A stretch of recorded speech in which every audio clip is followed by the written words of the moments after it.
Visakha one town వెల్లంపేటలో ఉన్నటువంటి కుంగిపోయిన building దగ్గర ఉన్నాను నేను. రెండు బిల్డింగ్స్ ఒకదానికొకటి ఆనుకుంటున్నటువంటిది అయితే ఉంది. ప్రస్తుతం నేను థర్డ్ ఫ్లోర్లో ఉన్నా. థర్డ్ ఫ్లోర్ చూడడానికి కూడా మనం ఒకసారి చూస్తే దీని మధ్యన ఉన్నటువంటి గ్యాప్ కూడా ఎలా ఉందో అర్థం చేసుకోవచ్చు. బిల్డింగ్ చూస్తుంటే ఒక పక్కకు వాలిపోయింది. ఎందుకు ఇక్కడ అంటే ఒకటి రెండు బిల్డింగ్స్ అటు ఇప్పుడు మేము ఉన్నటువంటిది కసిరెడ్డి ప్లాజా, దీని పక్క బిల్డింగు అది ధరణి ఫంక్షన్ హాలు, కింద గ్రౌండ్ ఫ్లోర్ ఫస్ట్ ఫ్లోర్ మొత్తం అంతా కూడా కమర్షియల్గా యూజ్ చేస్తున్నటువంటిది అయితే ఉంది. ఇక్కడ ఎందుకు అంటే ముఖ్యంగా చూస్తే కనిపిస్తున్నటువంటి పక్క బిల్డింగ్లో ఉన్నటువంటి వాళ్ళు కూడా ప్రస్తుతం భయపడుతూ వాళ్ళ ఇంటిని ప్రస్తుతం అయితే క్లియర్ చేసుకుని ఇక్కడి నుంచి బయటికి వెళ్ళే ప్రయత్నం అయితే చేస్తున్నారు. మొత్తం అంతా కూడా వాళ్ళు సర్దుకుంటున్నటువంటిది కూడా మనం అయితే చూడొచ్చు. ఎందుకంటే లోపల ఉంటే వాళ్ళ పొజిషన్ ఏంటనేది కొంతవరకు భయపడుతూ ఉంటారు. నేను వాళ్ళని అడగడానికి ట్రై చేస్తాను. ఏమండి అంటే ఇంతకుముందు గ్యాప్ ఎట్లా ఉండేది? సహజంగా భయం వేస్తూ ఉంటుంది. ఏంటి పొజిషన్ ఏంటి అసలు? అప్పుడు బాగానే ఉండేదండి. ఈ మధ్య వర్షాలకి కొంచెం ఇలా అయింది అనేసి వచ్చింది. అంటే ఇక్కడ ముఖ్యంగా చూస్తే ఇంతకుముందు ఈ గ్యాప్ ఎట్లా ఉంది? ఈ బిల్డింగ్ ఆ బిల్డింగ్ అసలు ఇప్పుడు మనం మాట్లాడుకుంటున్నటువంటి అంత పొజిషన్ ఉండేదా? లేదు, ఇంకా కొంచెం ఎక్స్ట్రా గ్యాప్ ఉండేది. ఇప్పుడు కొంచెం దగ్గర అయింది. అంటే ఇది కూలుతున్నటువంటి టైంకి సంబంధించి మీకేమైనా అనిపించిందా? పక్క కొరుగుతున్నటువంటి టైంలో అనిపించింది. అంటే మాకు డౌన్ అయ్యింది కదా, సో వాటర్ ఇటువైపు వచ్చేస్తుంది. సో మాకు తెలుసు. అంటే కొంచెమన్నా భయపడ్డారా అసలు? భయపడమా సార్, ఎందుకు భయపడకుండా ఉంటాం? భయపడుతున్నాం. ప్రస్తుతం ఇది ఓన్ హౌసా లేకపోతే రెంట్ హౌసా? రెంట్ హౌస్ ఖాళీ చేసేస్తున్నాము. వాళ్ళు మాకు చెప్పారు 1 month 2 months ముందే చెప్పారు. నేను వెతుకుతున్నాను బట్ దొరకక అలా ఉన్నాను. బట్ ఈ 2 days నుంచి ఎక్కువైపోయింది. సో ఇప్పటికిప్పుడు ఇమీడియట్గా మేము ఖాళీ చేసి హోటల్స్కి ఎక్కడికి వెళ్ళిపోతున్నాము. బట్ నెక్స్ట్ షిఫ్ట్ అవుతాం ఈ లోపల చూస్తాం.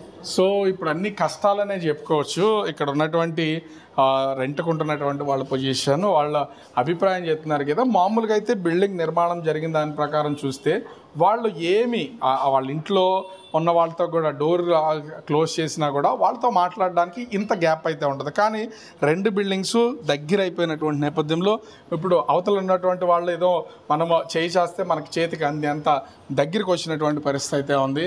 సో ధరణి ప్లాజా 3 అంతస్తుల బిల్డింగ్ అయితే ఇప్పుడు నేనున్నటువంటి కసిరెడ్డి ప్లాజా మొత్తం G+5 5 అంతస్తుల బిల్డింగు.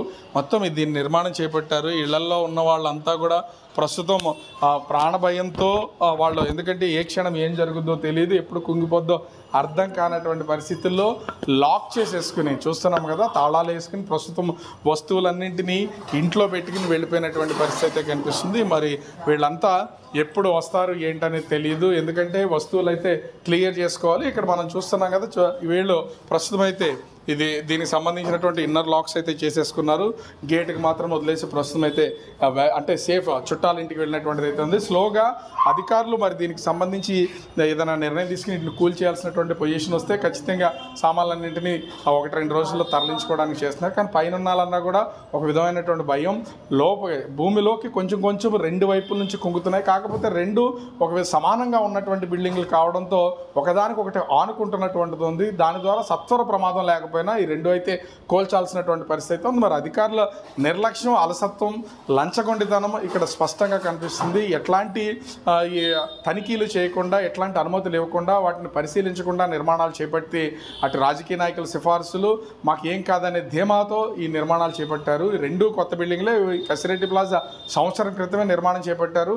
అది 3rd floor 4th 5th ఫ్లోర్లో అంటే వీళ్ళు చాలామంది ఫ్యామిలీస్ అద్దెకుంటుంటే గ్రౌండ్ ఫ్లోరు ఫస్ట్ ఫ్లోరు మొత్తం అంతా కూడా ప్రస్తుతం రెనోవేషన్ చేసి కమర్షియల్గా యూజ్ చేస్తున్నటువంటి పరిస్థితి అయితే ఉంది.